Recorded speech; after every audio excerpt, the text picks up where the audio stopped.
Saludos, ¿cómo están? Espero en Dios que estén bien. Quien les habla, Samuel Mercedes Shepard, en coordinación con la señora Balbina Ávila, formamos este equipo de dos para este trabajo de investigación con el tema Nuevo Código Penal Dominicano, Ley 7425, ambigüedades, distorsiones, vacíos legales y afectación de derechos fundamentales.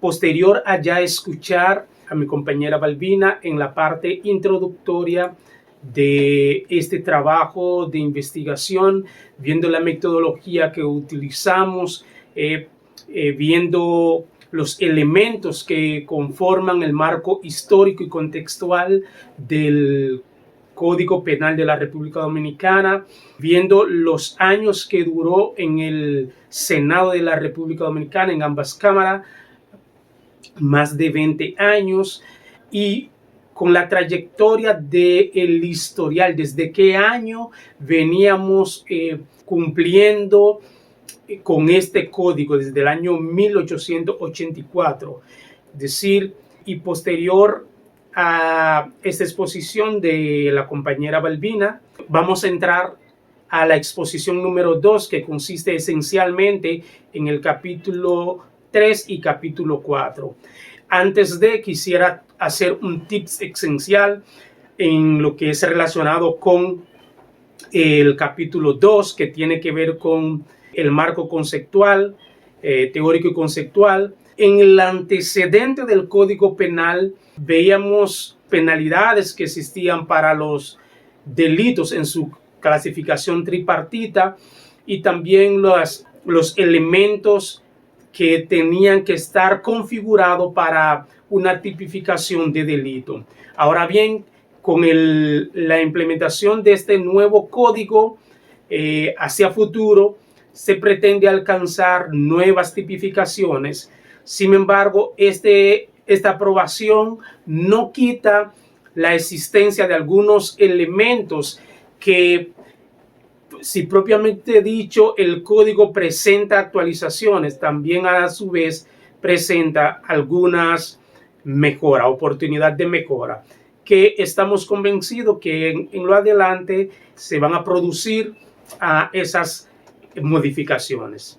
Bien, sin más preámbulo, en cuanto al capítulo 3 del Código Procesal Penal, Ley 74-25, en este trabajo recogimos algunos elementos puntuales que queremos considerar para ustedes.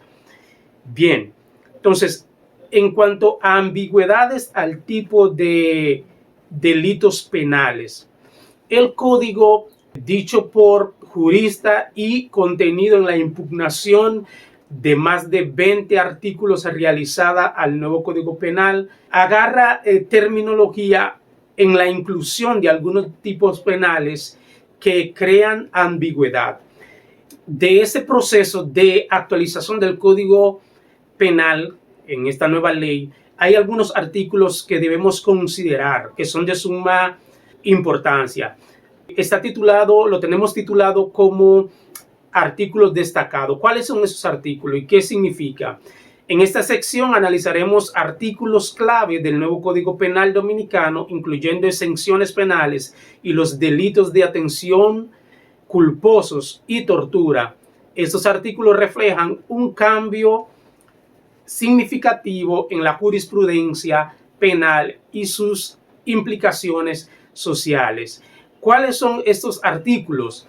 El artículo 14, ese artículo establece o exime al Estado y ciertos entes públicos de responsabilidad penal. Entiéndase, algunas personas jurídicas adicional del Estado, las iglesias y demás, establece el nuevo Código Penal su exención penal, y para el caso de las iglesias, los pastores, ministros y líderes que actúen en nombre de ella y que cometan algún ilícito penal serán responsables en su persona en sí, no así la entidad.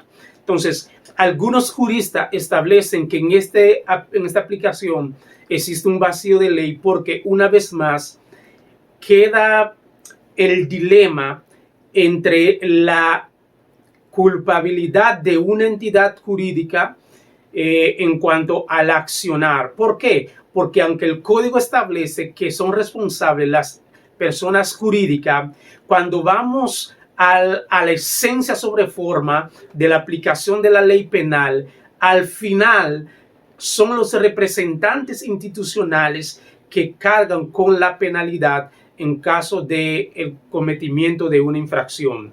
Otro artículo de suma importancia es el 185, delito contra menores con pena hasta 30 años.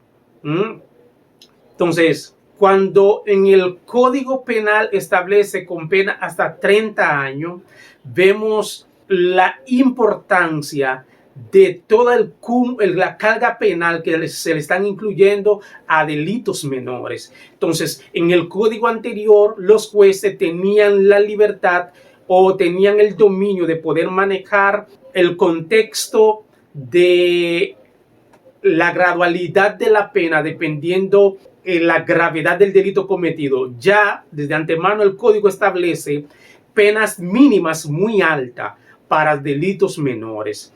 Otro elemento fundamental es el artículo 114, atentados culposos contra la vida o penas desde 10 hasta 20 años. Artículo famoso, el 117 y 118, tipificación de la tortura con pena de 10 a 20 años.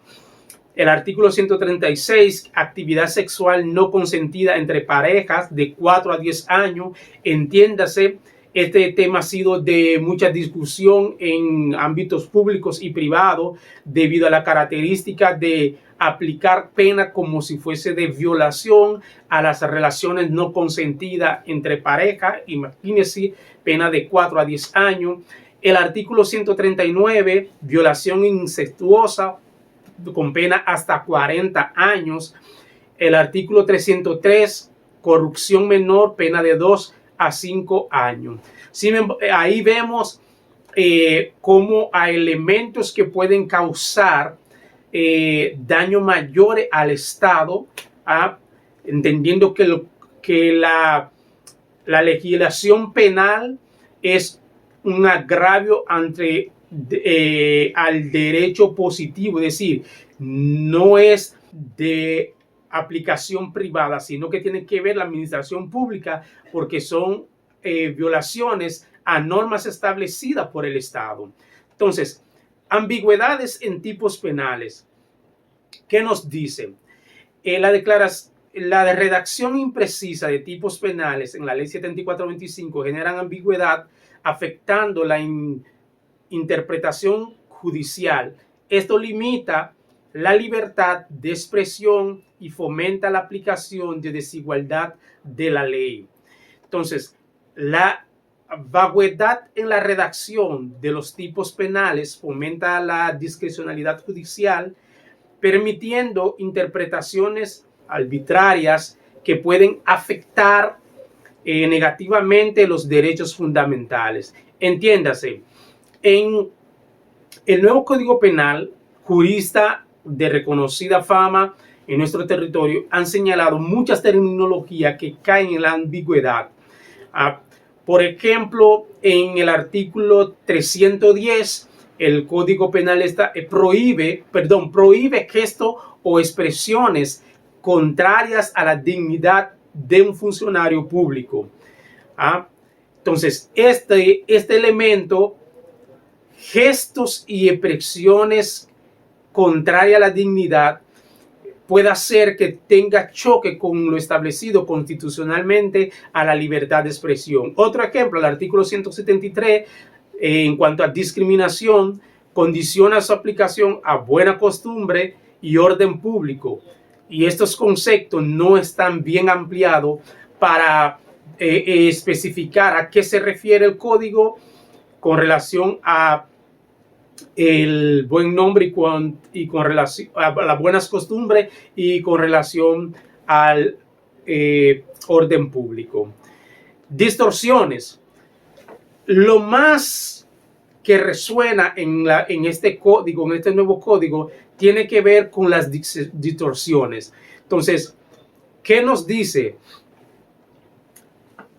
Existen muchos artículos del nuevo código, lo cual por razones de tiempo no podemos citar o no vamos a citar en esta locución, que chocan principalmente con el artículo 40 y con el artículo 69 de nuestra Constitución. Entonces, algunos juristas han llevado a cabo un proceso para impugnar muchos artículos de este nuevo Código Penal porque chocan con nuestra Constitución, que es la ley de leyes y que expresa garantía de derechos fundamentales. Algunos elementos de esta ley 7425 establecen vacíos legales con relación a los delitos. ¿Por qué? Porque en la teoría de delito existen algunos elementos configurados de uso y costumbre que estaban establecidos y de conocimiento en el código anterior, que en esta ocasión varían con este nuevo código penal. Existen conflictos normativos entre tanto la ley de crímenes y delitos y el nuevo código penal. Existen conflictos normativos entre la Constitución y el nuevo Código Penal. Los conflictos con leyes especiales generan dificultades significativas para tipificar y probar delitos, afectando el principio de legalidad y provocando congestión judicial y desconfianza social. Es decir, que como está configurado este nuevo código, tanto en redacción como en su conflicto con otras legislaciones, obliga a que antes de su puesta en vigencia ameritará o amerita modificaciones contundentes.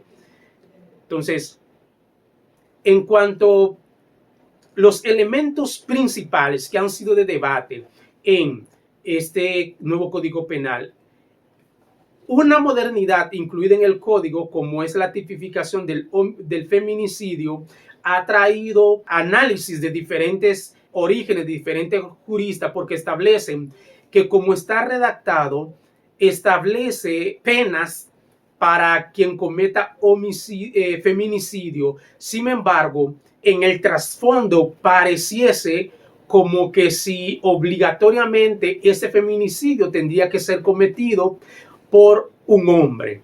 No está establecido claramente en el código la figura de género que ejerza el delito, si es femenino o masculino, como característica fundamental para esta tipificación. ¿En qué se basan algunos juristas según nuestra investigación y nuestro estudio? En que pueda ser que como estamos en la modernidad de la unión de pareja, si una femenina configura los elementos para la ejecución de ese delito, si va a ser considerado como homicidio o feminicidio, en el caso contrario que no sea un hombre. Y a la vez, algunos establecen discriminación. ¿Por qué? Porque existe la figura del feminicidio, pero no existe la figura del homicidio, sino que el delito contra la vida de un hombre, un menor, una mujer, está configurado como homicidio y sus diferentes subdenominaciones, ya sea homicidio agravado o no. Pero existe una figura exclusiva para el feminicidio. Sin embargo, el texto no establece la característica de quien cometa ese hecho para ser considerado como feminicidio, trayendo a colación de que ese hecho puede ser cometido en una relación afectiva por una mujer o un individuo de género femenino. En conclusión, el nuevo Código Penal tiene serias ambigüedades en terminología que contrastan o que llevan a un análisis más profundo con leyes vigentes. Entiéndase con la ley de niños, niñas y adolescentes, establece conflicto con la ley de crímenes cibernéticos, deja algunos elementos. Sin embargo, el nuevo código establece la derogación de esa ley de todo artículo que contradiga el Código Penal. establece penas máximas para crímenes menores, deja por sentado ya la condena sin dejar a interpretación del juez un balance para establecer un mínimo y un máximo que sea razonable ante la gravedad de un delito, sino que los mínimos son ya penas máximas. En cuanto a la Constitución, no cumple con el propósito constitucional de la regeneración de aquel que comete un ilícito, sino que establece condena y un cúmulo de pena hasta 60 años que se convierte en una cadena perpetua, en contrariedad a lo establecido por la Constitución, que busca la generación y la reinserción social de aquel individuo que comete un delito. Se pudiese ver así como a simple vista, con un ojo crítico, como la configuración de un código penal en base a un espíritu de un ministerio público autoritario, el cual no deja lugar a la flexibilidad, el discernimiento y la interpretación de las normativas por parte del juez para aplicar sanciones menores, sino que desde antemano la pena mínima se convierte en una pena mayor. También establece algunas ambigüedades y algunos conflictos con la Constitución en cuanto a las medidas de coerción, pues está determinado que la medida de coerción consistente en prisión es la excepción. Sin embargo, el código establece medidas muy drásticas. Ya a manera de reflexión y medidas finales, la reforma del Código Penal Dominicano a través de la Ley 7425 presenta desafíos significativos que deben ser abordados con urgencia. Los principales problemas identificados incluyen ambigüedades en la redacción de tipos penales, distorsiones de figuras tradicionales y sus efectos adversos, vacíos legales que afectan la seguridad jurídica, conflictos normativos con leyes especiales. Entonces, es fundamental generar una mesa técnica o un foro en la cual se pueda rediseñar los elementos constitutivos del nuevo Código Penal, a fin de que él mismo no tenga contradicciones y evite hacia futuro que este código sea inoperante, o evite un cúmulo de carga ante el Tribunal Constitucional pidiendo las sentencias constitucionales de actuación conforme a la normativa o aplicación correcta de las leyes con aplicación constitucional y la violación de derechos fundamentales. Nuestras recomendaciones con relación al nuevo Código Penal van dentro de un renglón muchos elementos. Dentro de estos elementos, a nivel de recomendación, una revisión proporcional de la pena. Las penas mínimas están muy altas, deben ser revisadas. Fortalecimiento de la interpretación judicial, reducir ese margen de ambigüedad que existe en muchos artículos y realizar un análisis comparado de cada una de las normas que tienen implicaciones en las sanciones establecidas en el nuevo Código Penal. Hasta aquí esta participación. Muchas gracias por la atención. Quisiéramos abordar un poco más a las profundidades, pero por tema de tiempo y virtualidad, quizás en esta ocasión no nos es posible. Muchas gracias y gracias por la atención. Gracias a la facilitadora, gracias a mi compañera Balbina y gracias a cada uno de mis compañeros, futuro colega. Buenos días, shalom.